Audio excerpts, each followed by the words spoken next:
Matthew 25 picks up where chapter 24 left off.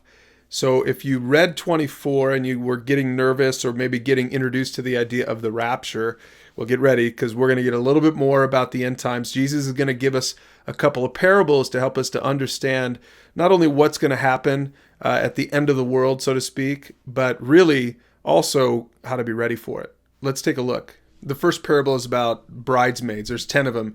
Jesus said, the kingdom of heaven will be like 10 bridesmaids who took their lamps and went to meet the bridegroom. Now, you can read this parable for yourself, but 5 of them were foolish, 5 of them were wise.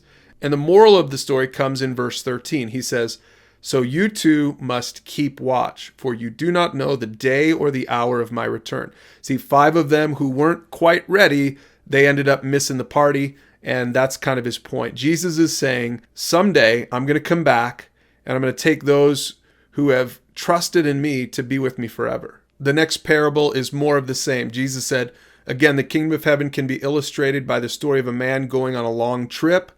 He called together his servants and entrusted his money to them while he was gone. So he gave 5 bags of silver to one guy and 2 bags to another and 1 bag to the last. Now, this is also known as the parable of the talents. And the point here is make sure that you invest whatever God has given you, whether it's 5 or 2 or 1, whatever gifts he's given you, make sure that you invest it because someday he's coming back. You can read the rest of that on your own, but the moral of the story is in verse 29. He says, to those who use well what they're given, even more will be given, and they will have an abundance, but from those who do nothing, even what little they have will be taken away. So again, you see that Jesus is talking to his disciples and he's talking to them about being prepared and thinking eternally. Don't just live this life for what you can get here and now. Remember that someday God's going to come back. Jesus is going to come back. And then only the eternal things will matter. Only the stuff that you've done on earth that has an eternal consequence will really matter.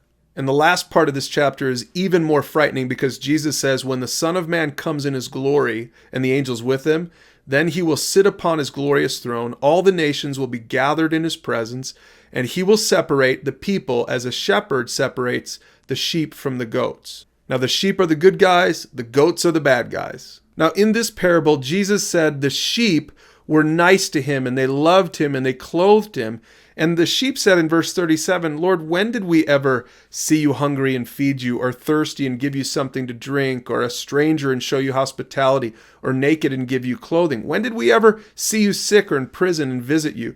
And the king will say this, I tell you the truth, when you did it to one of the least of these, my brothers and sisters, you were doing it to me. And this little parable ends with Jesus talking to the goats.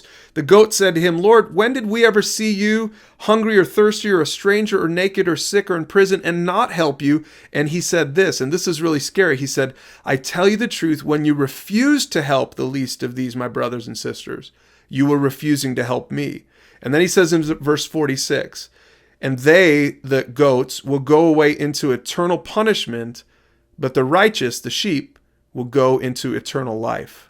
Now, this passage is especially hard, I think, for wealthy Americans. You know, those of us who are reading the Bible and reading this chapter, I think we should pause and pray about this and say, God, which one am I? Am I the sheep or the goat? Now, he's not saying that we're saved by being nice to poor people. That's not what he's saying at all. You continue to read the New Testament and you'll see that that's obvious. But what he is saying and what we learn is that our relationship with God should affect our relationship with other people. And not just people like us, but people who aren't like us.